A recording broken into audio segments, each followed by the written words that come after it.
जो भली भाव में आज गृह रेशन कार्ड काटा को नहीं आम मुलतवी प्रस्ताव देलु। मंत्री जो भली भाव में विभ्रांतिकर तथ्य दौरान एपटे जिलापाल मानक लिखिदे जी 1,20,000 रु अधिका वार्षिक इनकम होउथिबो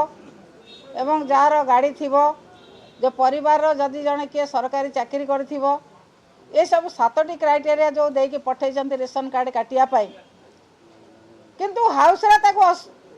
ठीक मानु नांती स्वीकार करू नांती एपटे कलेक्टर मान को दे देइछन्ति यही सब ग्राउंड रे तुम काट ये सरकार दोमुहा नीति की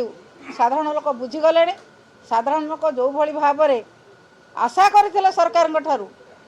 से न्याय पाउना बर्तमान हजार हजार संख्यार चाउल हिताधिकारी तांकर तो रेशन कार्ड हरइबे एवं जो स्वास्थ्य कार्ड मध्य हरइबे से भविष्य में एक जन आंदोलन होबाकू जाउछि।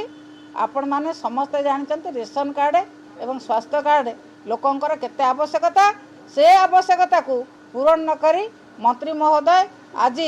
खाली असत तथ्य गुड़िक गृह दे गृह को विभ्रांति करछन्ति एवं लोक को विभ्रांति करछन्ति।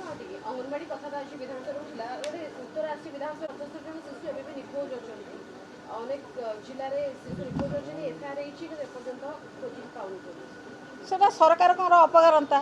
सरकार ठीक भाव में जदि शिशु मान को न्याय दियंते एवं शिशु मान को खोजिक आनी पारंते एक कथा कहीं उत्तर दियंते से जदि से तो कहते आमे सब कथा करदेबू शिशु जो मान निखोज अच्छा केते जन शिशु को आनिले एपर्यंत कौन गोटे शिशु को आणुना एवं तांको कर्मी माने विभिन्न जगार से कार्यक्रम विभिन्न निखोज कार्यक्रम संपृक्त अच्छी बोली से माने कर्मी माने अछंती बोली संपृक्त से एक्शन नहीं पारना।